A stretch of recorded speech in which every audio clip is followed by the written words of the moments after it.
pain in American history. We are truly coming off a historic week of President Trump racking up win after win on behalf of the American people. President Trump restored peace through strength and acted decisively as commander-in-chief to obliterate the immediate threat of the Iranian regime's nuclear capabilities, and then brokered a ceasefire between Israel and Iran, which continues to hold. Then, the president traveled to the Netherlands and achieved a monumental win for the United States and the NATO alliance by getting our allies to dedicate 5% of their GDPs to military spending. As a result of President Trump unleashing American energy dominance, summer gas prices are at the lowest they have been in 4 years, heading into the July 4th week. And with the incoming Trump economic boom, the stock market continues to roar back, with the S&P 500 and the NASDAQ both hitting record highs. And on this point of an economic boom, I bring to you original correspondence from the President of the United States to our Fed Chair, Jerome Powell. As the President has consistently stated, the American economy is booming. And there were so many economic analysts who said that this president's policies would drive our economy down, when in fact we have seen the opposite. We've seen a massive deregulation campaign take place. We've seen inflation completely diminished from where it was under the reckless spending and the bad policies of the previous incompetent administration. I would remind the Fed chair, and I would remind the entire world, that this is a president who was a businessman first, and he knows what he is doing. He has a proven economic formula that worked in his first term as president, and it is working again. The one problem that remains is high interest rates for the American people. The American people want to borrow money cheaply, and they should be able to do that. But unfortunately, we have interest rates that are still too high. So the president sent this note to the Fed chair today. And if you look at this chart, this is a chart of all of the interest rates of many countries throughout the world. At the top is Switzerland. They're only paying a quarter for interest rates. Cambodia, Japan, Denmark, Thailand, Botswana, Barbados, Taiwan, Bulgaria, Cuba, Sweden, Morocco, Cabo Verde, South Korea, Algeria, Canada, Albania, Libya, Malaysia, China, New Zealand, Trinidad and Tobago, Czechia, Bolivia, Australia, Costa Rica, the Bahamas, Kuwait, Papua New Guinea, Bosnia, United Kingdom, and the UAE are all paying lower interest rates than the United States of America, which has one of the hottest and strongest economies in the world. The president sent this note to the Fed chair. It says, "Jerome, you are as usual too late. You have cost the USA a fortune and continue to do so. You should lower the rate by a lot. Hundreds of billions of dollars are being lost, and there is no inflation." And the president is right. There is historically low inflation thanks to his policies. And we will continue to drive down the cost of living in this country for Americans. We will continue to deregulate. And it's also incredibly important that we pass this one big beautiful bill, which is the largest tax cuts in American history. And that's why the White House and the president himself have been in touch with lawmakers all weekend long to get this bill passed. And they are working very hard to do so. It remains a top priority for the president. And this bill has exposed the clear differences between Republicans and Democrats in 2025. The Democrats are doubling down on craziness and radical policies that are undermining the very fabric of our country. Just look at the Democrat nominee for New York City Mayor, Zohran Mamdani. He's a Democrat socialist, really a communist, who proudly calls to defund the police, peddles anti-Semitism, praises pro-Hamas groups, wants Israel abolished, and believes wealthy Americans should not exist. Those are his words, just as recent as this weekend. Meanwhile, under President Trump's leadership, Republicans are fighting tirelessly for everyday middle-class working Americans who re-elected this president, and we're carrying out a revolution of common sense, and all of that is packed into this one big beautiful bill. It delivers the largest middle and working class tax cuts in U.S. history. It keeps America safe by funding the largest ever one-time investment in border security. It's enough to reverse the Biden border invasion. And every single Democrat is against that, against securing our border and deporting millions of criminal illegal aliens. The One Big Beautiful Bill also strengthens and protects Medicaid benefits, despite what Democrats are saying, for eligible American citizens who rely on it, like pregnant women, children, seniors, and people with disabilities, by eliminating waste, fraud, and abuse that threaten to destroy this program that was intended for the most vulnerable in our society. And every single Democrat in Congress is against rooting out that waste, fraud, and abuse, in blocking the 1.4 million illegal aliens who are currently improperly receiving these benefits that should be going to American tax-paying citizens. The Democrats in Congress are more concerned with defending illegal aliens than they are hardworking Americans. And the Big Beautiful Bill also revitalizes our military and enhances our defense capabilities, protects our country from emerging new threats by funding a cutting-edge missile defense system called the Golden Dome. And as we all know, the One Big Beautiful Bill makes the Trump tax cuts permanent. The White House and the President are adamant that this bill is passed and that this bill makes its way to his desk. Republicans need to stay tough and unified during the home stretch, and we are counting on them to get the job done. So with that, we will take questions. John Fredericks is in our new media seat today. John, thanks for being here. We'll kick it to you. Thank you, Karoline. Let's get to the One Big Beautiful Bill first. It appears now you're going to get at least 50 votes in the Senate. There'll be some amendments. What is the President's confidence level in getting 218 votes in the House by the end of this week in order for him to sign it on Friday? Well, look, we are very well aware, the President is very well aware, that this bill needs to not only pass out of the Senate, but it needs to go back to the House, and we need the full weight of the Republican conference to get behind this bill, and we expect them to, and we are confident that they will. The President has been working hand in hand with Senate Majority Leader Thune and also our House Republican leader, or the Speaker of the House, Mike Johnson, both of whom will be at the White House today to meet with the President yet again. I believe they were here this morning, actually. I have one follow-up. Sure. You outlined Jerome Powell and the note that the President just sent to him. There are many who believe that Powell has been politicized in a lot of different ways. The President has not been shy about acting on things that he believes in. Why not just fire Jerome Powell and put in somebody that is going to lower rates? Why wait? Well, it's a good question, and one you can ask the President, because that's a decision for him to make. But you're right to point out the politicization of the Fed, and it's very unfortunate for our country. But Jerome Powell cut rates numerous times ahead of the election when Joe Biden was in this Oval Office, but now he refuses to, and the economy is in a much better place. So there really isn't a good explanation for that, and the President is rightfully calling attention to it. Thank you. Kelly. Good afternoon. On Iran, the President posted on his social that he is not even talking to them anymore. When we were at NATO, he said he expected the U.S. and Iran to have talks as early as this week, and that he might even want to see a written agreement. What is the update now if he's saying he's not even talking? So as I told you from the podium last week, I said the administration, and namely our special envoy Steve Witkoff, has been in communication both directly and indirectly with the Iranians. That communication continues. The President himself has not talked to Iran, which he pointed out in his truth statement. Peter.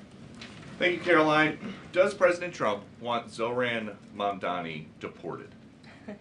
I haven't heard him say that. I haven't heard him call for that. But certainly he does not want this individual to be elected. I was just speaking to him about it and his radical policies that will completely crush New York City, which is obviously a city that the President holds near and dear to his heart. There's this Congressman Andy Ogles. He wants the Attorney General Bondi to explore denaturalization proceedings because he thinks Mamdani could have misrepresented or concealed material support for terrorism based on rap lyrics he wrote in 2017. Does President Trump think this is a worthwhile use of the Attorney General's time? Well, I'll let the President speak to that. I have not seen those claims, but surely if they are true, it's something that should be investigated. And could President Trump see himself, you said you just talked to him about this, could he see himself working with a Mayor Mamdani, somebody who, on Meet the Press this weekend, was given 3 chances to condemn the phrase globalize the intifada, but he couldn't? Yeah, look, the president is always willing to work with everyone. He's working with Democrats across the country, Democrat governors, and he said he'll work with people on the far left. He works with Republicans. He works with people in the middle. He wants to do what's right for America, but surely someone who holds these values and is quite literally a communist and condemns every value that makes this country great. Common sense, law and order, low taxes, working hard, and earning your keep in this country. He's against all of that, and I think the president would find it difficult to work with someone like that. If he is elected, I'm sure you'll hear more from the president on that, but we'll have to see. Hopefully the voters of New York City choose wisely. Sure. Thanks, Caroline.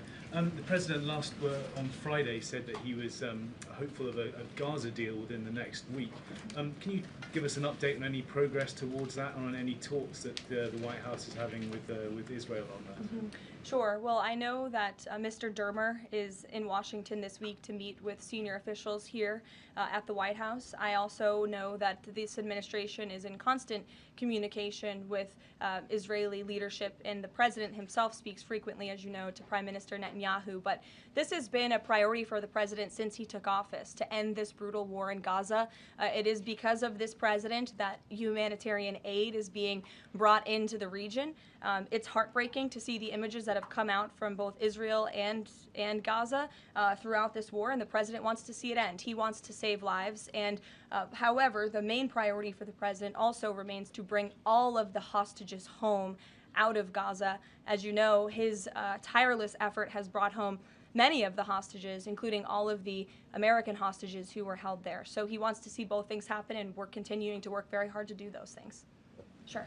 Yeah, thanks, Caroline. What is the White House's response to Senator Tillis's criticism articulated from the Senate floor yesterday, in which he said passing the big, beautiful bill would betray President Trump's promise to protect Medicaid? Well, he is just wrong. And the president and the vast majority of Republicans who are supportive of this legislation are right. This bill protects Medicaid, as I laid out for you, for those who truly deserve this program, the needy, pregnant women, children, sick Americans who physically cannot work. And what it does is it ensures that able-bodied Americans who can work 20 hours a week are actually doing so, and that will therefore strengthen and protect those benefits for Americans who need it, as well as cutting out the waste, fraud, and abuse, as well as getting 1.4 million illegal aliens off of the program. So all of those measures are actually going to protect it for those who need it. That's the president's position, and that's what this bill does, and that's why Republicans need to vote for it and get it to the president's desk. That kind of criticism from a Republican senator, is that reason for concern for the passage of this? No, it's not. We're confident this bill is going to be back at the White House by the 4th of July. Stephen. Thank you, Caroline. Two questions. On the New York mayoral race, does the president plan to make an endorsement? And secondly, on Jerome Powell, a lot of the focus obviously has been on interest rates and him keeping them high, but a new controversy erupted today. My colleague first reported that he's facing Chairman Jerome Powell is facing accusations of lying to Congress, which is a potential crime, about luxurious details of the Fed's $2.5 billion renovation project. Senator Loomis has called attention to this. Some experts want him to be investigated. Does the White House want these allegations investigated and, if found substantiated, punished? I'll have to take a look at those allegations, and I will raise them to the president's attention and let him speak on them himself. To your first question regarding the mayoral race, the president was asked that yesterday by Maria Bartiromo. He refused to give an endorsement, so you won't get one from me at this podium unless he wants me to do that. Philip, go ahead. Oh, Sure. And then I can go to you. cool. Thanks. Thank you. The president said that he's working on a temporary pause for immigration enforcement in certain industries. I'm wondering what you can tell us about how he's determining which industries are deserving of a pass. He mentioned farmers, but what about, say, construction workers? I mean, shouldn't there just be one standard here? I don't have any more details to read out for you, but what I can tell you is that the White House is working closely every day with the Department of Agriculture as well as the Department of Homeland Security when it comes to workforce enforcement, work site enforcement, I'm sorry. And the president's focus and the focus of this administration is, of course, to remove public safety threats from the streets and to deport as many of the illegal criminals, especially the violent criminals that we know are still here because of the previous administration. So that's the main priority and the goal. And then the president has already made cuts to the office of the Director of National Intelligence, but now Senator Tom Cotton has put forward a bill that would cut the office by another 60%. What's the president's reaction to that legislation, and is this something that he would support, those additional cuts? I don't know if the president's even aware of that legislation, but I will get you a response if he is aware and if he wants to respond to it. Go ahead. Thanks, Caroline. You mentioned the dangerous wildlife at the alligator Alcatraz. Is that a design feature? Why is the president going with this mega bill in such a precarious position in the Senate? And then also, can you talk about the CBO estimate that it would add about 11 million uninsured? Well, look, when you have illegal murderers and rapists and heinous criminals in a detention facility surrounded by alligators, yes, I do think that's a deterrent for them to try to escape. We do know that some of these illegal criminals have escaped from other detention facilities, like one in New Jersey, which I know was recently reported on. So, of course, we want to keep the American people safe, and we want to remove these public safety threats from our streets, and we want to effectively detain them as best as we can. As for why the president is going, I think his trip to this detention facility actually underscores the need to pass the One Big Beautiful Bill, because we need more detention facilities across the country. The last administration let in nearly 20 million illegal people from all over the world, and this administration is focused on arresting and detaining them. But in comparison to that 20 million illegal criminal population in our country, we only have 7,000 ICE agents in the interior who are doing this very important work. And so we obviously need more personnel, we need more resources, and that's why we need to pass the One Big Beautiful Bill. On the CBO's Go ahead. Yes, in the pink. Oh, thank you. You're welcome. Can you please share some details of China trade deal? Has the U.S. agreed to ease some export, technology export restrictions? Sure. Well, the final language that was agreed upon in both Geneva and in London was signed just past week. We can get you that final text of the agreement. Go ahead. Thank you, Caroline. Eamon, and then behind you. Okay, thanks, Caroline. So on Jay Powell, has the president got a short list of who he wants to see as Jay Powell's successor, and is he going to name a successor as early as this summer? I won't get ahead of the president on any announcements on that.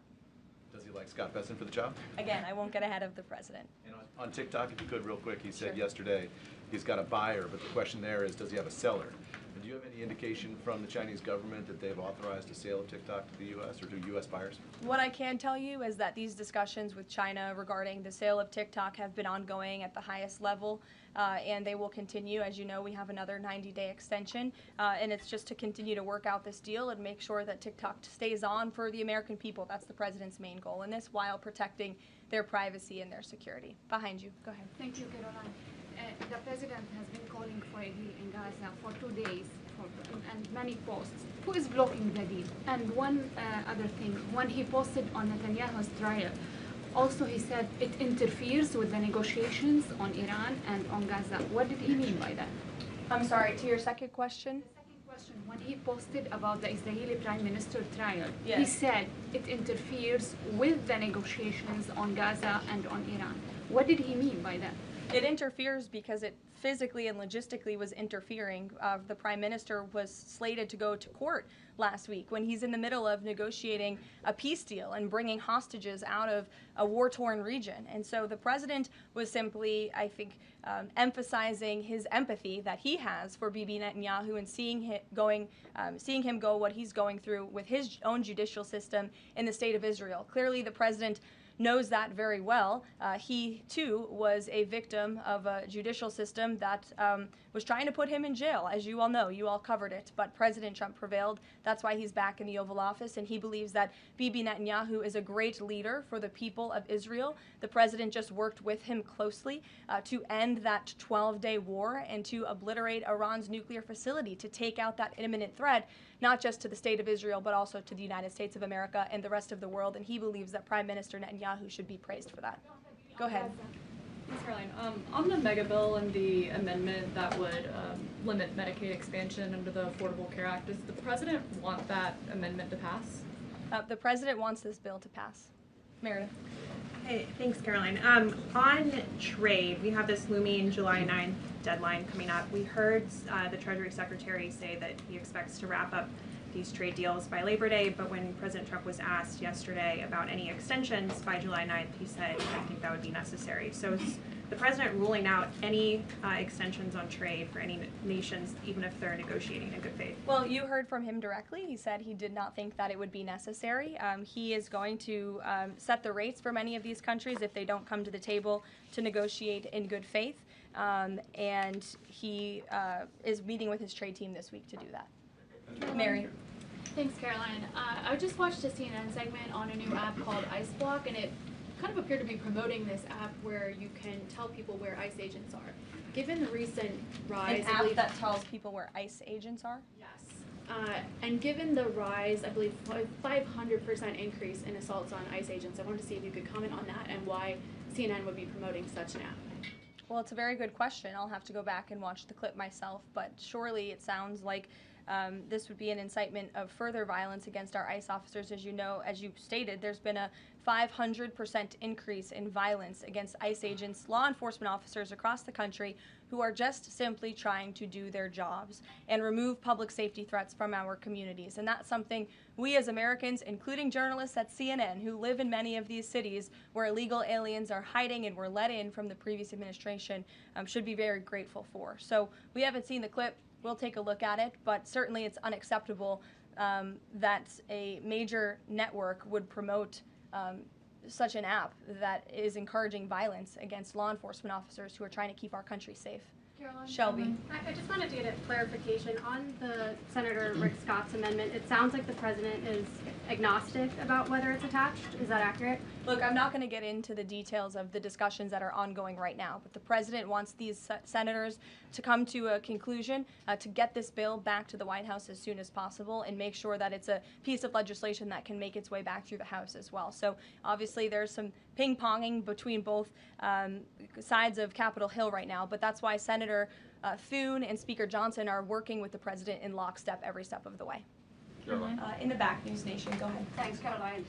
The president did and then in front of you, yes. In front of the sure, president I'll take did, both of you. The president did announce last week that the trade deal with India is closed and this could happen anytime soon. Are there any roadblocks as of now? Are there any updates on that?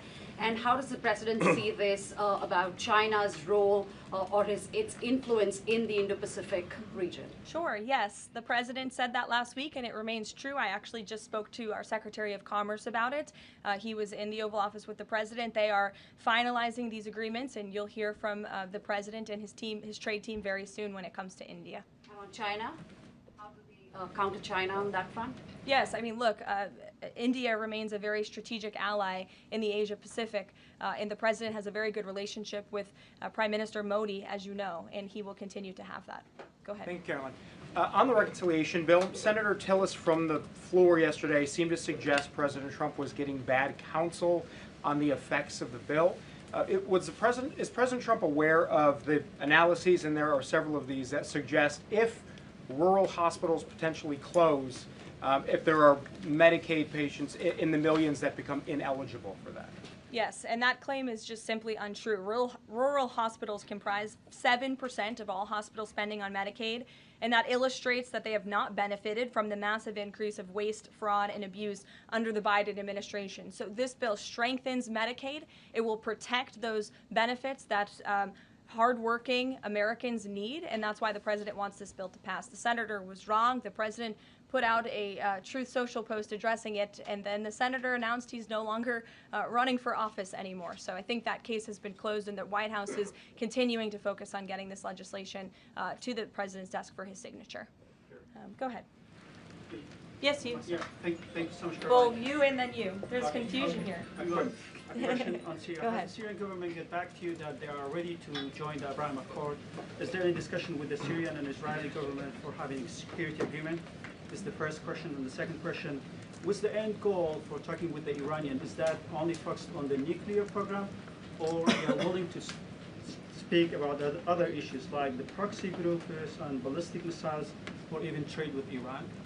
So as for discussions between Syria and Israel, you'll have to reach out to those respective governments. I can't comment on that. But what I can tell you is that this afternoon, the president will be signing an executive order to terminate the United States sanctions program on Syria. And this is in an effort to promote and support the country's path to stability and peace. The order will remove sanctions on Syria while maintaining sanctions on the former President Assad, his associates, human rights abusers, drug traffickers, persons linked to chemical weapons activities, ISIS and their affiliates, and Iranian proxies. And this is, again, an action that the president promised and shocked the world with in Saudi Arabia, because he's committed to supporting a Syria that is stable, unified, and at peace with itself and its neighbors. The president met with Syria's new president when we were in the Middle East, as you know, and so this is another promise made and promise kept by this president to promote peace and stability in the region. Go ahead, Iris. Sure. Questions on two topics, if you don't mind. Sure. Iris Howe with NTD here. First on Canada.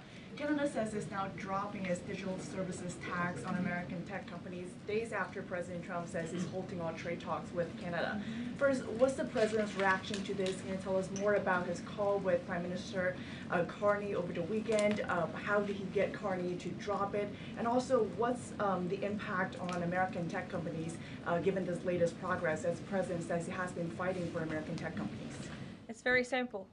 Prime Minister Carney in Canada caved to President Trump in the United States of America. And President Trump knows how to negotiate, and he knows that he is governing the best country and the best economy in this world, on this planet. And every country on the planet needs to have good trade relationships with the United States. And it was a mistake for Canada to vow to implement that tax. That would have hurt our tech companies here in the United States. The president made his position quite clear to the Prime Minister, and the Prime Minister called the president last night to let the president know that he would be dropping that tax, which is a big victory for our tech companies and our American workers here at home. And on Harvard, if you don't mind, the administration today formally accused Harvard of violating civil rights laws by not doing enough to fight anti-Semitism.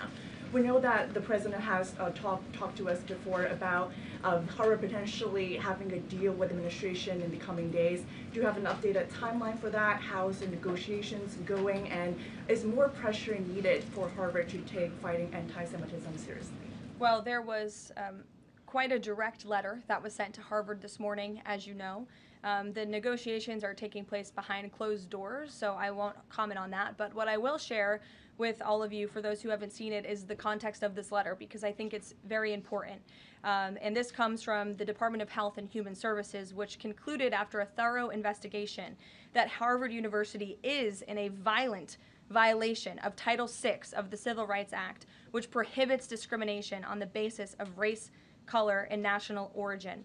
And if you read some of the content of the investigation and what they found, the majority of Jewish students reportedly experienced negative bias or discrimination on their campus, while a quarter of Jewish students at Harvard felt physically unsafe. Jewish and Israeli students were assaulted and spit on. They hid their kippahs for fear of being harassed and concealed their Jewish identity from classmates for fear of ostracization. Images were widely circulated amongst the Harvard community that trafficked in obvious anti-Semitic tropes, including one that showed a $sign inside of a Star of David, and the campus was vandalized with anti-Semitic stickers, including one that showed the Israeli flag with a swastika. The Harvard campus was racked by demonstrations, as you all know, violent protests that violated the university's rules of conduct. The demonstrations called for genocide and murder, denied Jewish and Israeli students access to campus spaces. These are all facts that Harvard cannot dispute, and that's why the administration has found them in violation of Title VI and has threatened to withhold their federal funding, because if you break federal law, you should not be receiving federal tax dollars. And so I rest my case on Harvard. Andrea. Yeah, so President Macron of France earlier today said that tariffs levied by powerful countries are often a form of blackmail, and criticized the sort of process that's underway. He didn't mention the United States specifically, but said that these tariffs are really hurting developing countries. So there's this big UN conference going on. What do you say to that? What is the president, was he aware of that comment, and did he have any response? I think the president and the White House would certainly reject that characterization by Prime Minister Macron. Tariffs are an effective use of presidential power to bring back the middle class, to bring back our manufacturing industry, which was the backbone of our American economy and has been hollowed out by globalist politicians who have caved to foreign countries instead of doing what's right for American workers. That's why the president is effectively utilizing his authority to wage tariffs and to utilize tariffs, and continues to be in discussions and negotiations on trade to do what's right for America. And Europe and the rest of the world might not be used to that, but President Trump is back in town, and he's going to do what's right for our people and our country. Can I just follow up on Netanyahu? So there's a report in Israeli media that the Prime Minister will actually be here, that Netanyahu will be here today meeting with the President. Can you confirm that? I don't believe Prime Minister Netanyahu is here today. I think you guys would know about that by now. Unless there's something going on I don't know about, but I don't believe he is. I do know he has expressed interest in coming to Washington and meeting with the President, and we are working on a date for that. I do not believe it is today, but that would be fun. You never know in this White House, let's be honest. Go ahead. Thanks, Karoline. Does the President support this new measure in the big, beautiful bill that would impose steep new taxes on new wind and solar projects? I believe you're referring to the credits for wind and solar projects. No, And we're talking about the new tax. There's a new tax that it's estimated would add 10 to 20% to the cost of any new wind and solar projects that start after this year. Again, I don't want to comment on the specifics of provisions, but I'm sure the President will speak on that directly. Again, this is an ongoing process. The President continues to be very much engaged with the leadership in both the Senate and the House to get this bill back to his desk. Did the President ask for that provision? Because the National Building Trades Union is saying that it's the equivalent of terminating more than 1,000 Keystone XL pipeline projects. Is that something that would concern him? Well, the President spoke on this yesterday in his interview, and he said he understands that legislators want to protect jobs in their communities and in their districts. And so he understands why some of them are against this provision, but he also understands why people want the provision. So again, this is an ongoing deliberation and discussion, and the President is engaged in this very much. Go ahead. Thanks, Caroline. We've been hearing from White House officials for weeks that you're close on trade deals with a number of countries. Can we get any update on which countries will have deals by the 9th and when there may be any announcements? I'll let the President and the trade team speak on it. Can you respond to the CBO estimate that the Senate bill would increase the deficit by nearly $3.3 trillion?